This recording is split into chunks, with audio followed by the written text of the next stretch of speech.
बस में पहचानना है, ठीक है, और आपको बोलना है, ठीक है। देखिए बच्चों, आज का टॉपिक है वैद्युत द्विध्रुव आघूर्ण। तो वैद्युत द्विध्रुव आघूर्ण क्या होता है, तो उससे पहले हमने आपको पढ़ाया था वैद्युत द्विध्रुव क्या होता है।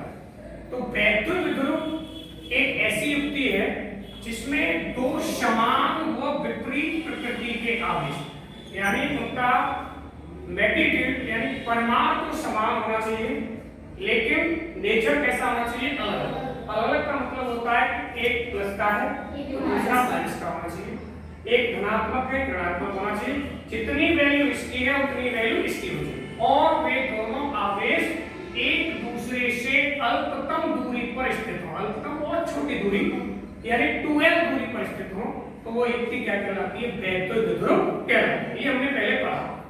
आज हम पढ़ रहे हैं वैद्युत द्विध्रुव आघूर्ण। तो वैद्युत द्विध्रुव आघूर्ण किसी वैद्युत द्विध्रुव का द्विध्रुव आघूर्ण वैद्युत द्विध्रुव बनाने वाले एक आवेश, कोई सा भी एक आवेश तथा उन आवेशों के बीच की दूरी के गुणनफल को क्या कहते हैं, वैद्युत द्विध्रुव आघूर्ण कहते हैं। इसे किससे प्रस्तुत करते हैं, P से। और P परंतु क्या होता है, कोई सा एक आवेश ले लीजिए, इसका परिमाण Q और इनके बीच की दूरी क्या लेंगे हम, 2 है, तो P परंतु क्या हो जाएगा, Q into 2 है।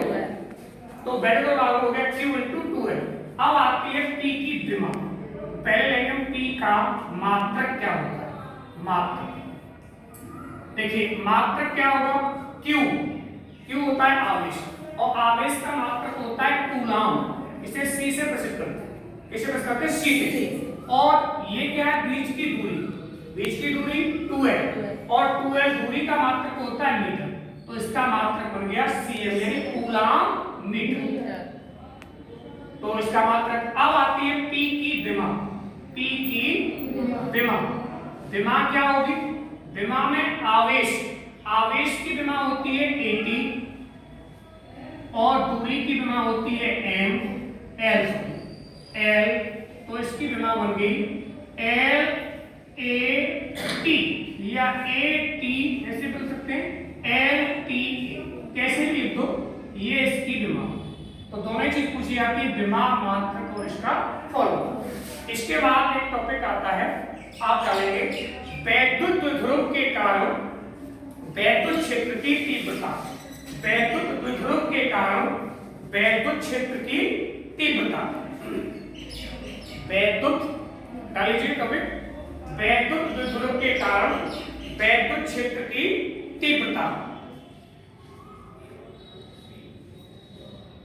अब देखिए वैद्युत क्षेत्र की तीव्रता लिखेंगे, उसमें आगे वैद्युत द्विध्रुव के कारण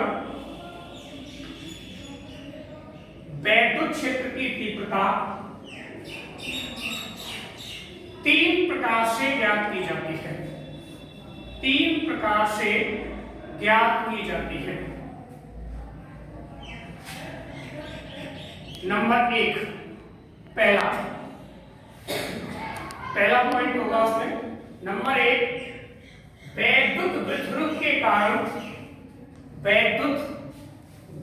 के कारण अच्छी स्थिति में वैद्युत क्षेत्र की तीव्रता, अच्छी स्थिति में वैद्युत क्षेत्र की तीव्रता के लिए व्यंजक इसमें लिखेंगे, माना एक वैद्युत द्विध्रुव जिसके 2 आवेश -Q और +Q एक दूसरे से 2l स्मॉल l बनाएंगे, 2l मीटर की अल्पतम दूरी पर स्थित है,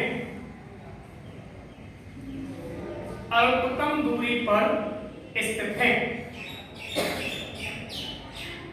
वैद्युत द्विध्रुव के मध्य बिंदु O से r मीटर की दूरी पर स्मॉल r पर एक बिंदु P अच्छी स्थिति में स्थित है, जिस पर वैद्युत क्षेत्र की तीव्रता ज्ञात करनी है, जिस पर वैद्युत क्षेत्र की तीव्रता ज्ञात करनी है, वैद्युत क्षेत्र की तीव्रता ज्ञात करनी है। यदि वैद्युत ध्रुव के परावैद्युतांक वाले माध्यम में रखा गया हो तो, यदि वैद्युत ध्रुव के परावैद्युतांक वाले माध्यम में रखा गया हो तो, बस अब आप देखेंगे एक वैद्युत ध्रुव है, तो वैद्युत ध्रुव मैंने अभी आपको बताया कि इसमें दो आवेश होते हैं, एक -q और एक +q। दोनों के बीच की दूरी 12 है और इसका मध्य बिंदु जो है मिडिल पॉइंट वो है। अच्छी स्थिति का मतलब जिस स्थिति में आपके वैद्युत ध्रुव को रखा गया है, जिस अक्ष पर रखा गया है, इस अक्ष को बोलते हैं एक्स अक्ष। एक्स अक्ष पर वैद्युत ध्रुव रखा हुआ है, तो इसी स्थिति, इसी अक्ष पर एक बिंदु P स्थित है, या एक बिंदु P स्थित है, जिसकी वैद्युत ध्रुव के मध्य बिंदु O से कितनी दूरी है r, कितनी दूरी है, यहां तक की दूरी है r।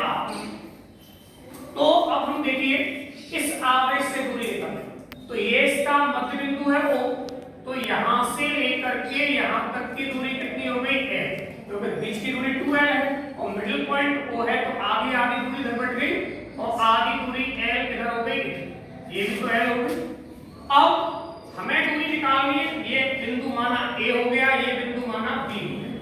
अब हम B से P की दूरी निकालें, B से P, तो देखिए यहां से ऐसे करके डालें, तो B से P की दूरी कहां, कितनी दूरी इसमें से कम हो जाए, कितनी कम हो जाएगी L। तो B से लेकर के P की दूरी ये कितनी बची, R में से ये टोटल R थी और इतना हिस्सा L का कम हुआ, तो R - L। अब इसे दूरी को निकालेंगे A से लेकर के P तक की, तो R तो यहाँ तक है और L होगी, तो यहाँ से लेकर के यहाँ तक की दूरी कुल कितनी हो गई, यहाँ से लेकर यहाँ तक की दूरी हो गई R + L। हमें दूरी निकालना आ गया।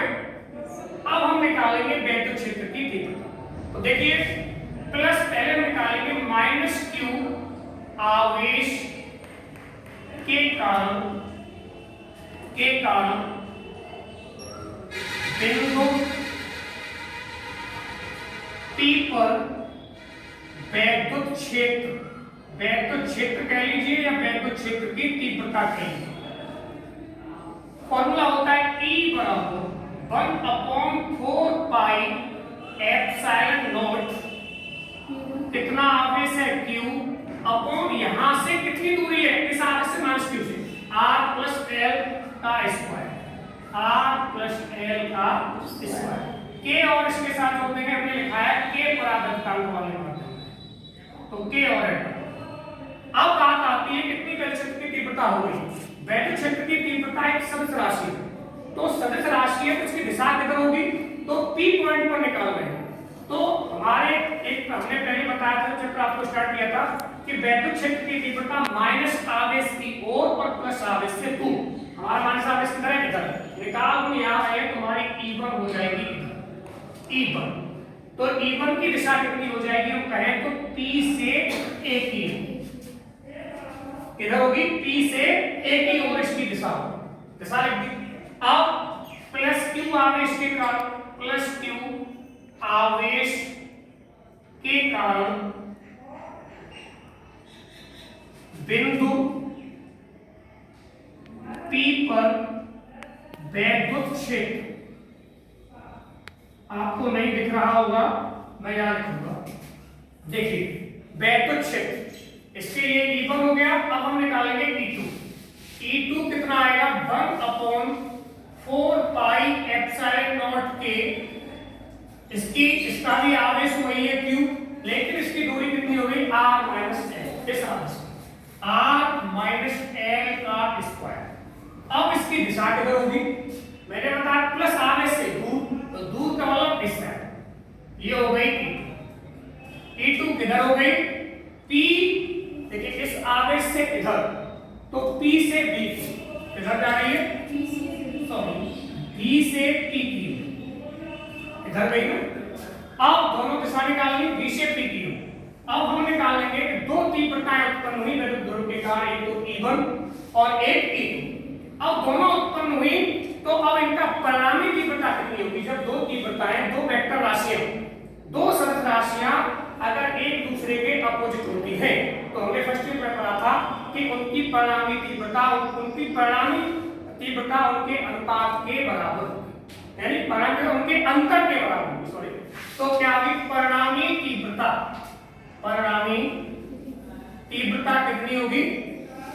तीव्रता E बराबर, अब किसमें से घटाएं? अगर आप भूल भी जाते हैं तो ये ध्यान रखिए, जिसके नीचे प्लस है वो वैल्यू कम आएगी, और जिसके नीचे माइनस है वो वैल्यू कितनी आएगी?